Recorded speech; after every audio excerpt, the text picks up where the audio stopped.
इस वाले वीडियो में केवल अपन लोग चार्ज एंड इट्स प्रॉपर्टी के बारे में जानेंगे। जेक बोर्ड में 1 मार्क्स का एमसीक्यू क्वेश्चन यहाँ से आता है, ठीक है। रट लोगे तो आपका काम बन जाएगा। पहला पॉइंट क्या है भाई, डिफिनेशन कहता है चार्ज क्या चीज है, ये लाइन आपको याद रखना है। इंट्रिंसिक प्रॉपर्टी होता है। अब इंट्रिंसिक प्रॉपर्टी दो होते हैं, जैसे मास होता है ना, मास क्या कर सकता है भाई, किसी भी बॉडी को आप कितना भी छोटा छोटा टुकड़ा में काट दो तो मास तो उसमें रहेगा ही ना, कितना भी छोटा टुकड़ा हो जाए मास रहेगा। तो जो मास है किसी भी बॉडी का वो इंट्रिंसिक प्रॉपर्टी हो गया।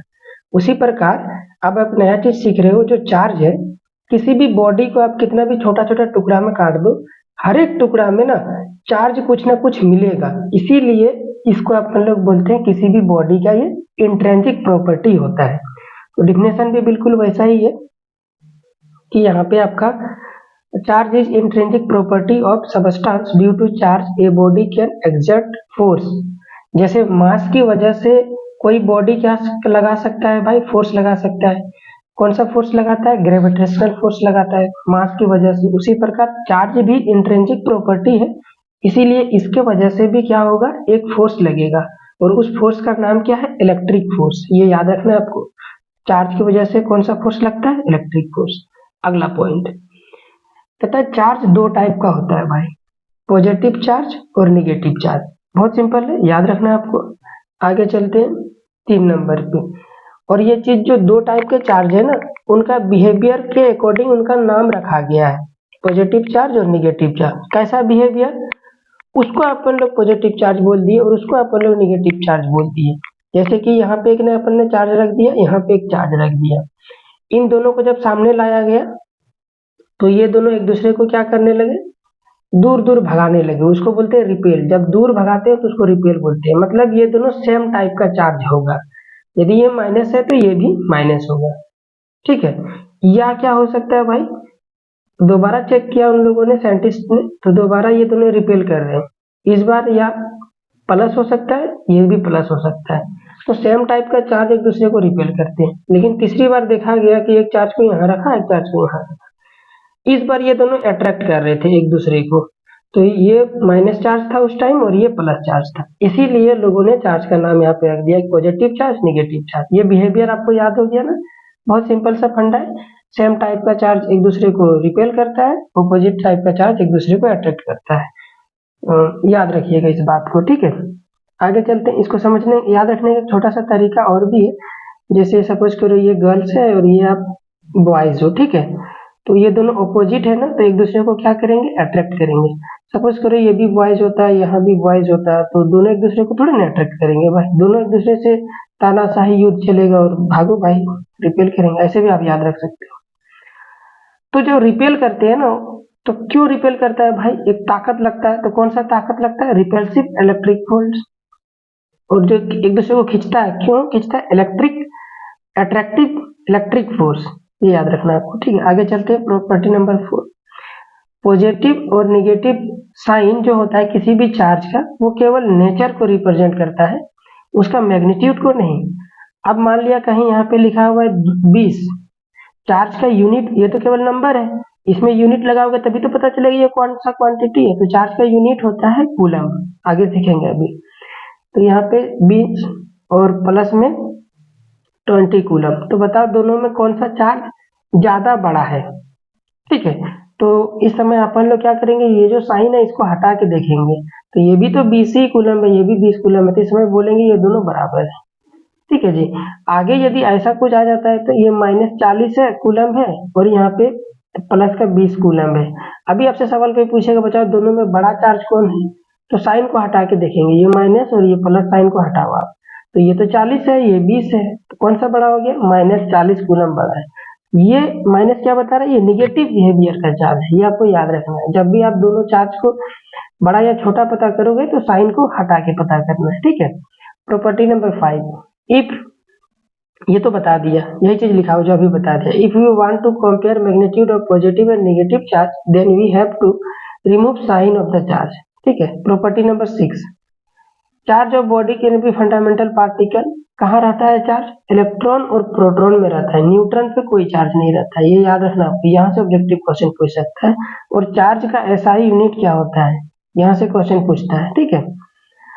कूलम होता है, तो इलेक्ट्रॉन पे कितना चार्ज होता है भाई, 1.6 इंटू 10⁻⁻9 कूलम। माइनस क्या बता रहा है कि इलेक्ट्रॉन पे जो चार्ज होता है वो निगेटिव प्रॉपर्टी का होता है। प्रोटॉन पे चार्ज 1.6 इंटू 10⁻⁻90 कूलम। प्लस क्या बता रहा है कि प्रोटॉन पे जो चार्ज होता है वो पॉजिटिव नेचर का है और न्यूट्रॉन पे कोई चार्ज नहीं होता है, ठीक है।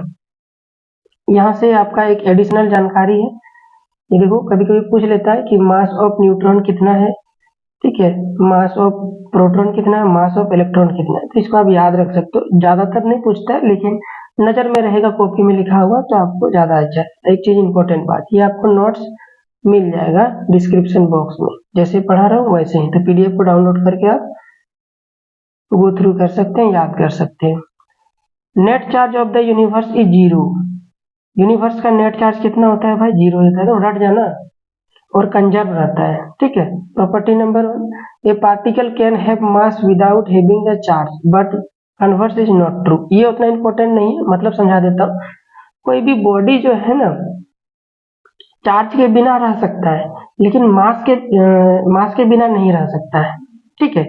ऐसा क्यों होता है इसको थोड़ा समझो आप। जैसे देखो यहाँ पे कोई एक बॉडी है, उसमें सब कोई रहते हैं भाई, प्रोटॉन रहता है, न्यूट्रॉन रहता है और इलेक्ट्रॉन रहता है। मान लिया प्रोटॉन पे जितना चार्ज है और इलेक्ट्रॉन पे जितना चार्ज है दोनों बराबर है, क्योंकि हम लोग जानते हैं प्रोटॉन पे प्लस चार्ज होता है और इलेक्ट्रॉन पे माइनस चार्ज होता है, क्योंकि दोनों बराबर है इसीलिए प्लस माइनस एक दूसरे को जीरो कर देगा। तो जीरो चार्ज तो कितना हो गया, जीरो हो गया। लेकिन प्रोटॉन और इलेक्ट्रॉन पे जो मास था, देखो यहाँ पे मास, ये दिख रहा है आपको मास, ये मास तो पॉजिटिव है, और इलेक्ट्रॉन पे भी मास देखो ये तो पॉजिटिव, ये मास थोड़ी ना कैंसिल करेगा। मतलब इस बॉडी के अंदर प्रोटॉन में जो मास है और इलेक्ट्रॉन में जो मास है वो अब भी प्रेजेंट है, चार्ज जीरो है, मास प्रेजेंट है। तो यही पॉइंट अगला कह रहा है कि भाई किसी भी बॉडी में मास रह सकता है विदाउट चार्ज के, ठीक है। चलो अगला पॉइंट की ओर चलते हैं। हाँ, ये ऑब्जेक्टिव क्वेश्चन यहाँ से बन सकता है 2 मार्क्स का, ठीक है। कहता है स्पेसिफिक चार्ज क्या होता है। जब भी स्पेसिफिक वर्ड आए ना, सपोज करो कहीं पे स्पेसिफिक मास आ गया, स्पेसिफिक वॉल्यूम आ गया, ठीक है, स्पेसिफिक वॉल्यूम, तो उस समय क्या करेंगे, वॉल्यूम अपन मास करेंगे। तो यहाँ पे क्या है, स्पेसिफिक चार्ज है तो चार्ज अपन क्या करेंगे, मास करेंगे, ठीक है। इसका यूनिट क्या हो जाएगा, चार्ज का यूनिट होता है कूलम और मास का क्या होता है, केजी। ये पूछेगा आपका कूलम पर केजी, ठीक है, स्पेसिफिक चार्ज। चलो आगे चलते हैं, कभी कभी ये फॉर्मूले डायरेक्ट पूछ लेता है, ये इंपॉर्टेंट चीज है। कहता है चार्ज इज क्वांटाइज्ड। सबसे पहले क्वांटाइज का मतलब समझाता हूँ आपको। क्वांटाइज्ड वो होता है जिसको अपन लोग टुकड़ा नहीं कर सकते, वो कंप्लीट होता है। अब कंप्लीट और टुकड़ा में क्या अंतर है उसको समझाता हूँ मैं आपको। जैसे ये देखो 2, ये कंप्लीट है। अब यहाँ पे लिखता हूँ 1.5, ये टुकड़ा है ना। अब जैसे देखो ये 4 है और आगे जाके फिर मैं लिखता हूँ 4.3, 2/3 ये टुकड़ा है, या 4.7 ये टुकड़ा है। मतलब कोई भी नंबर यदि कंप्लीट है तो उसको क्वांटाइज बोलेंगे, यदि कोई भी नंबर टुकड़ा में है तो उसे हम लोग नॉन क्वांटाइज बोलेंगे, समझ में आया। तो यहाँ पे क्या लिखा हुआ है, चार्ज इज क्वांटाइज्ड, मतलब चार्ज हमेशा कंप्लीट नंबर के फॉर्म में पाए। ऐसे 1.5, ये 2/3, 4/7 ऐसे टुकड़ों में नंबर नहीं होते, है ना। वो कंप्लीट अच्छे अच्छे नंबर होते हैं, 4 मिलेगा, 7 मिलेगा, 8, 4 कूलम, 9 कूलम ऐसे मिलेगा। ये होता है क्वांटाइज का मतलब, समझ में आ गया। इसीलिए यहाँ पे एक फॉर्मूला बन के आ जाता है। प्लस माइनस का मतलब तो आप समझ में करते हैं, एन का मतलब होता है नंबर। एन कैसा नंबर, टुकड़ा वाला नंबर अलाउड नहीं, अभी बताया आपको क्वांटाइज होता है, इसीलिए एन की जगह कंप्लीट नंबर आएगा, 1, 2, 3, 4 ऐसा। आपसे सवाल पूछता है कि क्या ऐसा चार्ज पॉसिबल है, तो आप एन को चेक करोगे। जैसे कि कहीं लिख दिया 2.7 इंटू 10⁻27 कूलम, आपको पूछेगा क्या क्या ये चार्ज पॉसिबल है, तो आप इसके नंबर को चेक करोगे, ठीक है। ये नंबर कहीं टुकड़ा में तो नहीं ना आ रहा है, ये डायरेक्ट दिख रहा है टुकड़ा में जैसा, लेकिन एक्चुअल में होता नहीं, उसे अपन लोग कैलकुलेट करेंगे तो पता चलेगा आपको।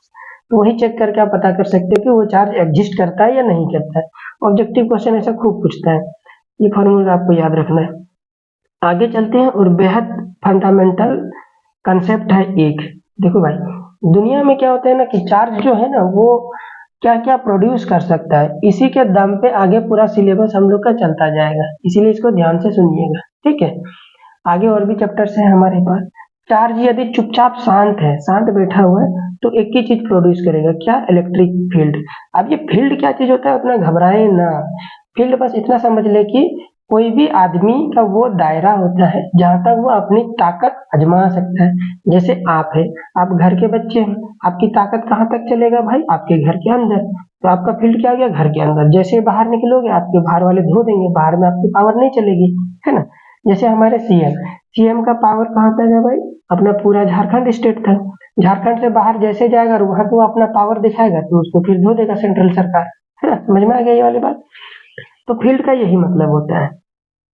तो जब कोई चार्ज रुका हुआ रहेगा, तो उसमें केवल एक ही दायरा रहता है इलेक्ट्रिक फील्ड का, मैग्नेटिक फील्ड नहीं रहता है, इलेक्ट्रोमैग्नेटिक नहीं रहता। ये ऑब्जेक्टिव क्वेश्चन में साफ साफ पूछता है कि रुका हुआ चार्ज क्या प्रोड्यूस कर सकता है, इलेक्ट्रिक फील्ड, मैग्नेटिक फील्ड, या दोनों? तो याद करके रख लेना।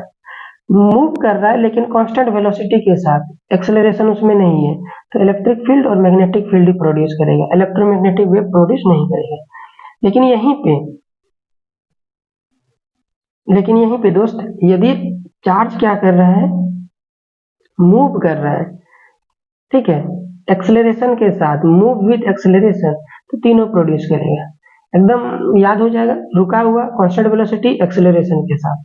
पहला में पहला होता है, दूसरा में दूसरा, दोनों होता है, तीसरा में तीसरा, तीनों होता है। तो electric field, magnetic field, electromagnetic wave, आपका चैप्टर भी ऐसे ही बांटा हुआ है। ठीक है, इसीलिए इसको मैंने ऐसे ही अरेंज करके रखा है, तो आपको याद भी हो जाएगा। यहाँ पे दिख रहा है इलेक्ट्रिक फील्ड, मैग्नेटिक, इलेक्ट्रोमैग्नेटिक। आगे बढ़ते हैं। अब क्या बताया आपको, ये जितने भी पॉइंट्स मैंने यहाँ पे बताए, 11 पॉइंट्स, वो आपको याद रखने हैं तो ज्यादा अच्छा है। कुछ कुछ पॉइंट्स आपको याद नहीं रखना है, खाली जानकारी के लिए था, बता दो। जैसे पॉइंट नंबर 11 ये वेरी इंपॉर्टेंट है, पॉइंट नंबर 10 बहुत इंपॉर्टेंट है, पॉइंट नंबर 9 ये भी इंपॉर्टेंट है, पॉइंट नंबर 8 उतना इंपॉर्टेंट नहीं है, पॉइंट नंबर 6 7 उतना इंपॉर्टेंट नहीं है, पॉइंट नंबर 6 इंपॉर्टेंट है कि इलेक्ट्रॉन में नेगेटिव चार्ज होता है, प्रोटॉन में पॉजिटिव चार्ज होता है। पॉइंट नंबर 5 ये तो कंपेयर करने के लिए सिखाया आपको, याद हो ही गया होगा। पॉइंट नंबर 4 उतना इंपॉर्टेंट नहीं है, और बाकी सब तो आपको याद हो गया कि पॉजिटिव चार्ज और नेगेटिव चार्ज होता है। ठीक है, अब चार्ज की वजह से फोर्स लगता है दोस्त, तो उस फोर्स का अपन लोग क्या बोलते हैं? इलेक्ट्रिक फोर्स बोलते हैं, क्योंकि हम लोग का चैप्टर है electric field and electric charge, इसीलिए यहाँ पे चार्ज क्या रहेगा? रुका हुआ रहेगा। क्या रहेगा? रुका हुआ रहेगा। तो रुका हुआ चार्ज का जो फोर्स लगता है उसको अपन लोग बोलते हैं इलेक्ट्रिक फोर्स। चार्ज की वजह से जो फोर्स लगता है, रुका हुआ चार्ज की वजह से जो फोर्स लगता है, उसको इलेक्ट्रिक फोर्स या इलेक्ट्रोस्टैटिक फोर्स बोलेंगे। ये साइंटिस्ट ने अलग अलग नाम दिया, घबराने वाली बात नहीं है, दोनों का मतलब सेम है। तो क्या होता है इलेक्ट्रोस्टैटिक फोर्स, उसको एक नजर डाल लेते हैं, फिर इसकी ताकत का मैग्नीट्यूड कैसे निकालेंगे वो नेक्स्ट वीडियो में देखेंगे। तो ये क्या कहता है भाई, ये एक बेसिक फोर्स है जो आपको उतना ध्यान नहीं देना है, इसको आप भूल जाएं। ये जो बच्चे आईटी का तैयारी करते हैं या कंपटीशन एग्जाम, उसके लिए electric force is an example of conservative force. हाँ, ये आपको याद रखना है कि इलेक्ट्रिक फोर्स कैसा है? कंजर्वेटिव फोर्स है। ऑब्जेक्टिव क्वेश्चन में आपसे पूछेगा कि इलेक्ट्रिक फोर्स कैसा है, कंजर्वेटिव की नॉन कंजर्वेटिव, तो कंजर्वेटिव आपको टिक मारना है। इलेक्ट्रिक फोर्स अट्रैक्टिव भी होता है, रिपल्सिव भी होता है, ये तो हम लोग पहले भी देख चुके हैं कि सेम टाइप का चार्ज किस फोर्स के वजह से एक दूसरे को अट्रैक्ट करता है, तो इलेक्ट्रिक फोर्स की वजह से अट्रैक्ट करता है। ठीक है, अगला पॉइंट देखो, ये फॉलो करता है प्रिंसिपल ऑफ सुपरपोजिशन। हाँ, ये क्वेश्चन 2 मार्क्स का अक्सर पूछा करता था। It means attraction between two charge is independent from presence और एब्सेंस ऑफ थर्ड चार्ज। इसका मतलब समझाता हूँ आपको फटाफट से, तब आपको समझ में आएगा। ठीक है, मान लिया कि यहाँ पे एक चार्ज है, ये एक गो चार्ज, ये दो गो चार्ज, ये इन दोनों के बीच में जो फोर्स लग रहा था ना, किसी तीसरे चार्ज के आने की वजह से इन दोनों में जो लगने वाला फोर्स है वो ना तो कम होगा ना ही घटेगा। मान लिया इन दोनों के बीच में 4 न्यूटन फोर्स लग रहा था, ये तीसरा फोर्स आया, तो क्या ये 4 न्यूटन इस तीसरे फोर्स के आने की वजह से इस पे फर्क पड़ेगा? नहीं फर्क पड़ेगा। यदि नहीं फर्क पड़ता है तो हम लोग बोलेंगे कि जो इन दोनों के बीच में फोर्स लग रहा है वो एक नियम को फॉलो कर रहा है, और वो नियम है प्रिंसिपल ऑफ सुपरपोजिशन।